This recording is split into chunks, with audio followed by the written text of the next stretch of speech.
Good morning, students. Today we'll discuss the exercise question of language of chemistry. Okay, so we'll start from question number 1. Let's discuss. So the question number 1 is write a word equation for a reaction in which sodium carbonate reacts with hydrochloric acid. So I have explained you that any equation which is written by their chemical name, okay, by their name is word equation. Here the equation asked about, we have to write a word equation of sodium carbonate with hydrochloric acid.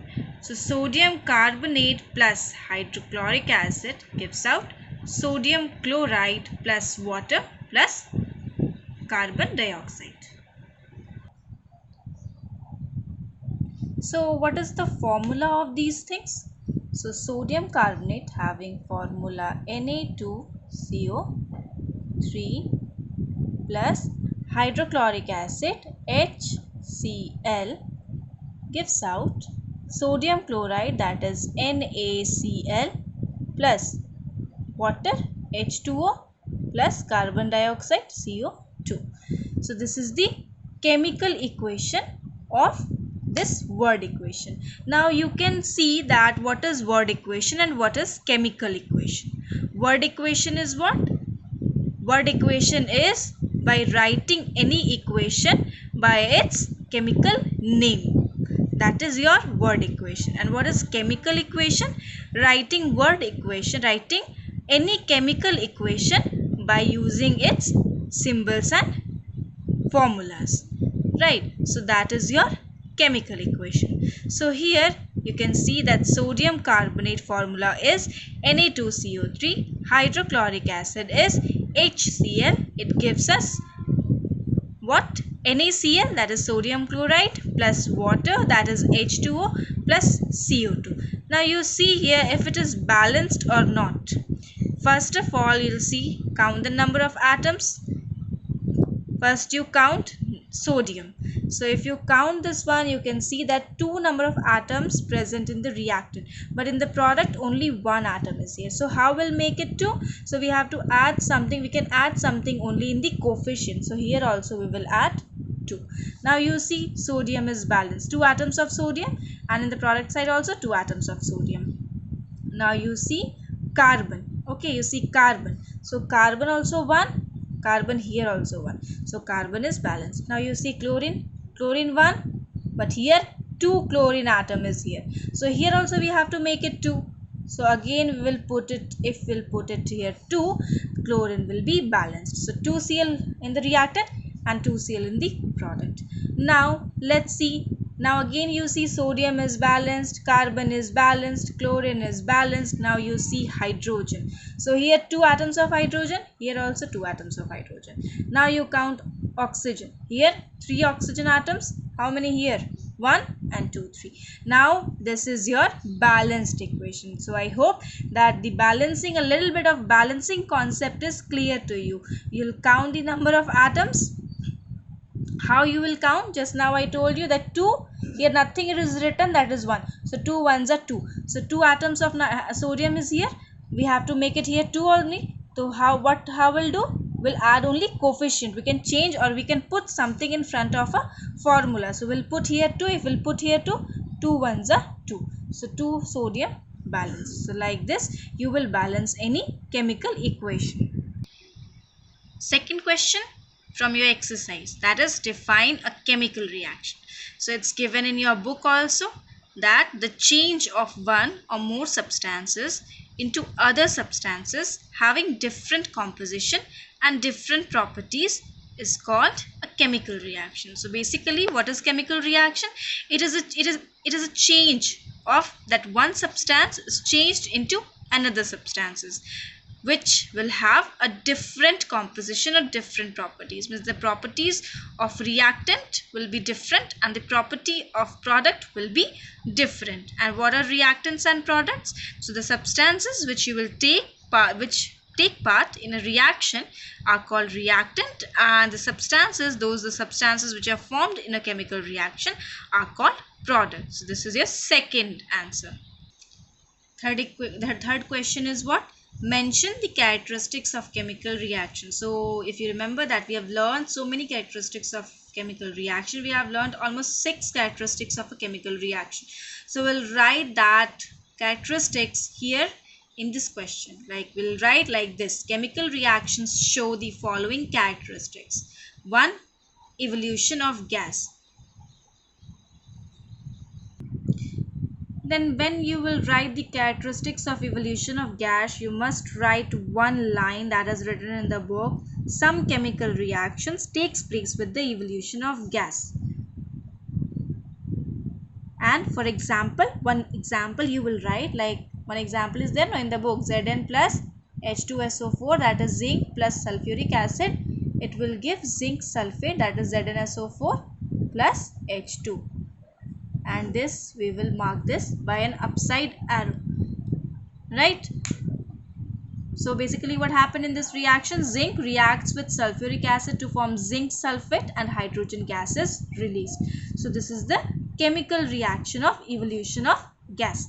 Now like this only, in change of color you will write one line, that is there are some reaction in which there is a color change, and then you will give one example which is given in your book, that is lead oxide gives out, if you heat lead oxide you will get lead monoxide and oxygen gas is released here.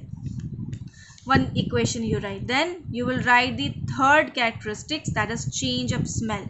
There you will write the example of nitrogen plus hydrogen gives out ammonia, and that ammonia has pungent smell. Okay, so the reaction, some of the reactions occurred when with a change of smell. So that is your change of smell characteristics. Then the next characteristics is formation of precipitate. So you write one line about formation of precipitate and then you give one example. Okay, then what is there? Energy change. So you write one line about, and that during a chemical change energy is either evolved or absorbed. Then you will give one example, like coal plus O2, C plus O2 gives out CO2 plus heat and light. Then one more characteristics, and last characteristic is there, that is energy, that is change of state. Okay, and that one line you will write, and then again you will write one example. So like that way only you will mention all the characteristics of chemical reaction by writing the characteristics, by writing one line about it, and by giving followed by its example. Okay, so this order you will follow, then you will get a good marks in exam, because in each and every order you have to follow like this way only. Like if a characteristics of chemical reaction will come, like write 3 characteristics of chemical reaction, then you will not write only the points like evolution of gas, change of color, change of smell. If you write by example and by one line, you will get the full marks. Suppose if it's come in 3 marks, you will write 3 points with each example. Okay, like this way. Next question, give one reaction which is characterized by a change in color. So there are 3 reactions which is given in your book. One is lead oxide, the other one is potassium iodide, and one more potassium iodide reaction is given in the characteristics of change of smell. Ki plus Cl2 gives out KCl plus I2 iodine color. So I am writing one of the equation, that is Ki potassium iodide plus lead acetate, that is PbCH3COO whole twice. And whenever you are writing any chemical equation, you will write like this way only. You will write 3 as a subscript properly, because many of you have written like this, CH3, like this. You will not write like this, you will write like this, CH3, like this. Okay, okay. Now you see here lead acetate, it will give PbI2, that is lead iodide, and it will give CH3COO, that is potassium acetate. Okay, so these things will And how this reaction is a change in color one? Because from colorless, this is colorless, it will change to yellow PPT. Lead acetate will change to lead iodide, that is yellow color. So this is one of the reaction or one of the characteristics of change in color. And if a question will come like give one reaction, so you will write either lead acetate one reaction, lead oxide reaction, or this one also you can write, and that equation also you write. Ki plus Cl2 gives out KCl plus I2. The last question is that they mention the reaction that take place during whitewashing. So this one is what? Quicklime, that is CaO plus, if you will add water to it, H2O, you will get what? Calcium hydroxide, that is slag lime, and we call it lime water also, CaOH whole twice. This is lime water also, as limestone, as quicklime gets dissolved into water, lime water formed, plus what will form more? Heat will released. So this reaction is also an example of exothermic reaction because heat is released in this reaction.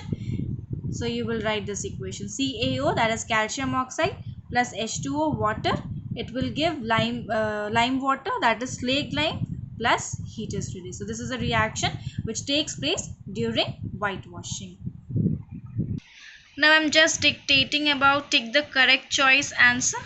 Rapid evolution of a gas during a chemical reaction is called effervescence. Okay, as we have learned that effervescence is what? Rapid evolution of gas. Digestion of protein is an example of, it's an enzymatic reaction. Why?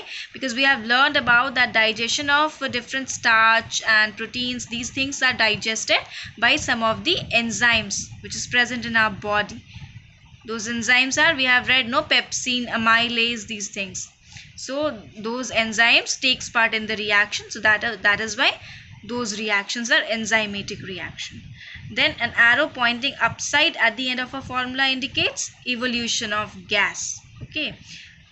And if a question will come like this, an arrow pointing downward at the end of a formula indicates what it will be? It will be formation of precipitate. Okay. Now fill in the blanks. The new substances formed due to chemical reaction are called products.